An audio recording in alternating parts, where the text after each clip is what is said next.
now be read a second time. I call the Parliamentary Secretary and the member for Bradfield.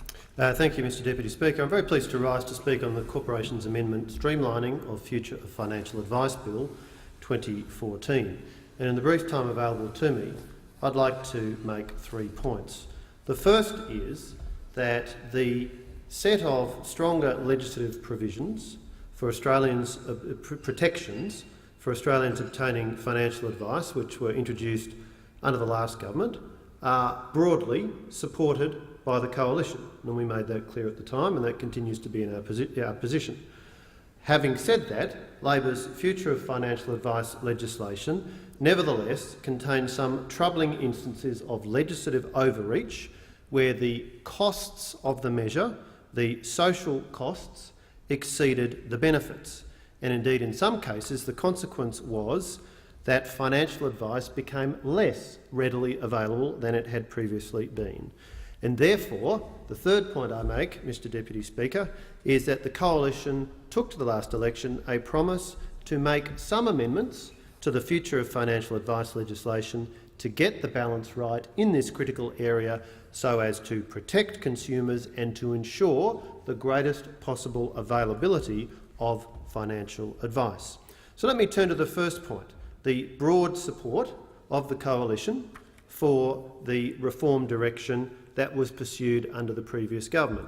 And as the previous speaker, the member for Kingsford Smith, pointed out, the genesis of these measures goes back to an inquiry conducted by the Corporations and Financial Services Committee following the collapse of Storm Financial, which occurred as one of the many consequences of the global financial crisis, when there was a very sharp drop in equities prices, and it emerged that a significant number of Australians, many of them not financially sophisticated, had been put into pretty risky schemes under which they mortgaged their homes to buy a portfolio of shares. The share market fell sharply, the value of the share portfolios fell, and many Australians, many of them not financially sophisticated, ended up in a very difficult position as a result. Now, the key recommendation of that inquiry, known as the Ripoll inquiry, that inquiry of the Corporations and Financial Services Committee, was to impose a fiduciary duty on financial advisors requiring them to place the interests of their clients ahead of their own. And of course, the Coalition clearly supports that principle. Now, I do want to highlight one observation made in the final report of the Ripoll inquiry, where it was specifically noted that it was not an absence of regulation that was the problem, it was an absence of enforcement. Quotes, "The committee is of the general view that situations where investors lose their entire savings because of poor financial advice are more often a problem of enforcing existing regulations rather than being due to regulatory inadequacy. Where financial advisors are operating outside regulatory parameters, the consequences of those actions should not necessarily be attributed to the content of the regulations." Well, Mr Deputy Speaker, somewhere along the line that principle got lost, and the FOFA measures built around some sensible core principles a significant encrustation of excessive regulatory burden and counterproductive regulatory burden. Mr Deputy Speaker, there were measures contained within the FOFA legislation which imposed social costs which exceeded the social benefit. Let me mention, for example, the retrospective fee disclosure requirement. Many products currently in the market are 10, 15 or more years old, and the retrospective fee disclosure requirement means that major financial services providers were required to open up and make major changes to their legacy IT systems which support those products. Such an exercise is always risky, expensive and deeply fraught. Indeed, the Financial Services Council estimated that its members would incur around $1.5 billion in cost in implementing these changes in the area of superannuation advice and insurance reforms. And I do want to make an important related point here, Mr Deputy Speaker. One of the evils which the Future of Financial Advice legislation was designed to address, purportedly, was advisors who were, in substance, salespeople employed by banks or other product manufacturers as opposed to independent providers of advice. But one of the perverse consequences of the future of financial advice legislation has been that some of its provisions have in fact made the business model of genuinely independent advisors harder to sustain than before. For example, the requirement to provide a single annual fee statement can be more difficult to meet for an independent financial advisor who might, for example, have put his or her clients into a range of products from a range of different product manufacturers, to use the industry jargon. And it might be more difficult to do that than for somebody who is tied to a particular product manufacturer and puts all of his or her clients into the products of that particular manufacturer. And similarly, the opt-in requirement creates difficulties for independent advisors competing against larger organisations with huge sales and marketing budgets. So I make the point, Mr Deputy Speaker, that it's one thing to talk about the objectives of legislation, it's another thing to carefully analyse the actual effects on a market, on both providers and on consumers of those provisions. And in the detailed analysis that the Coalition did in relation to the measures in the Future of Financial Advice package, there were a number of instances of measures that we thought, in substance, in fact, worsened the position from the point of view of the desirability of making financial advice as broadly available as possible so that Australians who are called upon to make significant financial decisions in relation to such matters as insurance, superannuation, should I pay down my mortgage, should I put more money into an equity fund or into bonds, all of these questions that many of us are called upon to wrestle with as we seek to plan for our retirement. It's important that there be the widest possible availability of financial advice and affordable financial advice. And one of the principles which guided the Coalition as we looked at the measures in the legislative package was which ones advance the position towards achieving that desirable objective and which ones actually end up causing that position to be harder to achieve. The opt-in requirement, which I mentioned briefly before, is a requirement under which every financial advisor is compelled to obtain written confirmation from a client every second year that the client still wishes to retain that advisor. Now, Mr Deputy Speaker, it's worth making the point that the opt-in requirement was dreamt up by the Industry Super Network, which is the lobby group for industry superannuation funds, and you can see why they like that measure.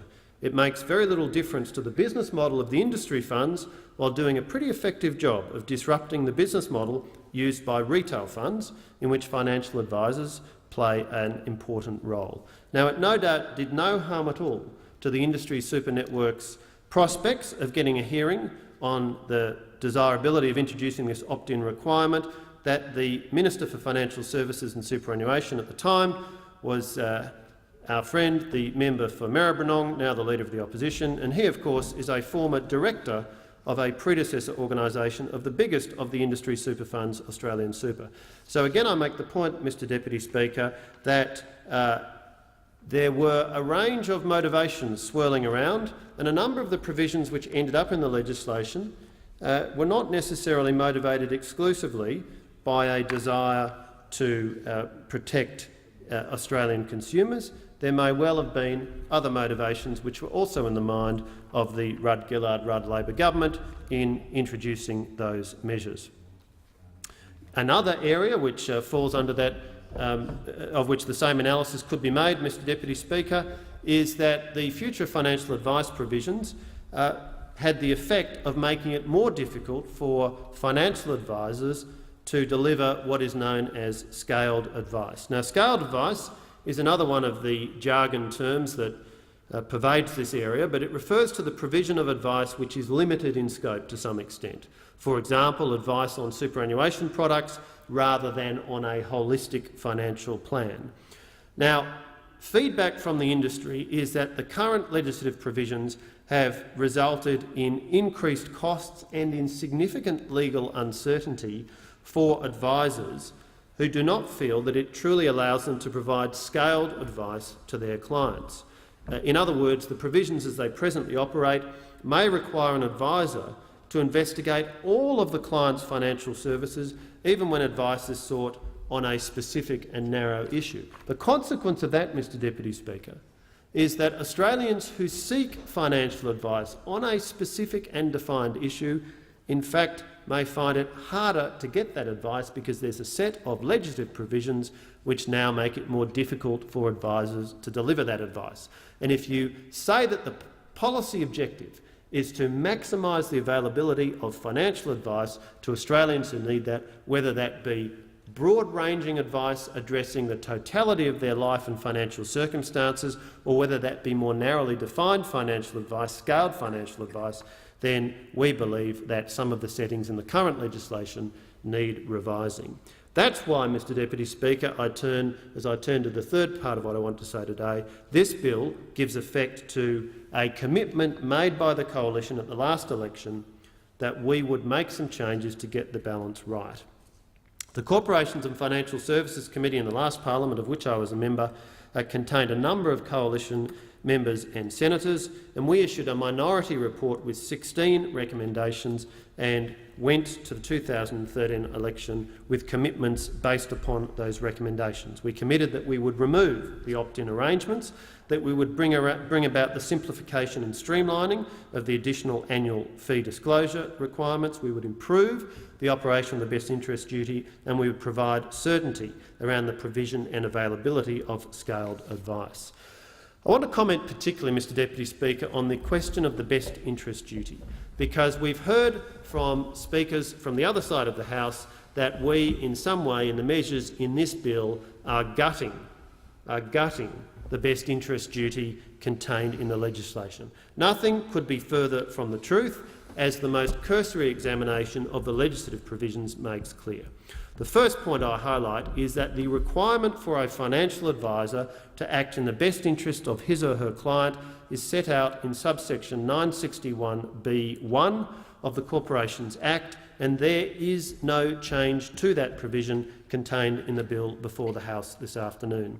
The second point I make is that subsection 961B(2) outlines the steps that an advisor may go through to show that he or she has satisfied the duty to act in the best interests of his or her client, and there are 6 steps that are in the legislation now and that will remain in the legislation after this bill goes through. The first is a requirement to identify the subject matter of the advice sought and the objectives, financial situation and needs of the client. I'm paraphrasing and simplifying somewhat. Secondly, to identify the objectives, financial situation and needs of the client that are disclosed to the advisor. Thirdly, where it was reasonably apparent that information relating to the client's relevant circumstances was incomplete or inaccurate, to make reasonable inquiries to obtain complete and accurate information. Fourthly, the fourth step for the advisor to take is to assess whether the advisor has the expertise required to provide the client advice on the subject matter sought. The fifth step is if, in considering the subject matter of the advice sought, it would be reasonable to consider recommending a financial product, first to conduct a reasonable investigation into the financial product that might achieve those of the objectives and meet those of the needs of the client that would reasonably be considered as relevant to advice on that subject matter, and secondly, to assess the information gathered in the investigation. And the sixth step is to base all judgments in advising the client on the client's relevant circumstances. A very comprehensive set of steps which, if a financial advisor goes through, then both the advisor and the client have certainty about the best interest duty being met. There is only one provision which we are removing from the Act in this bill, and that is a catch-all requirement that, as well as all of the steps I've gone through, an advisor must take any other reasonable step that would be regarded as being in the best interest of the client, given the client's relevant circumstances. Now, Mr Deputy Speaker, that is an inherently uncertain provision. It is quite unclear what it means. It is quite unclear what obligation it imposes on a financial advisor, and it is to remove that uncertainty that we are making that narrow technical amendment to remove that provision. But the vast substance of this regime remains in place. There are specific targeted amendments in this bill to cause the regime to operate more efficiently, and I commend the bill to the House.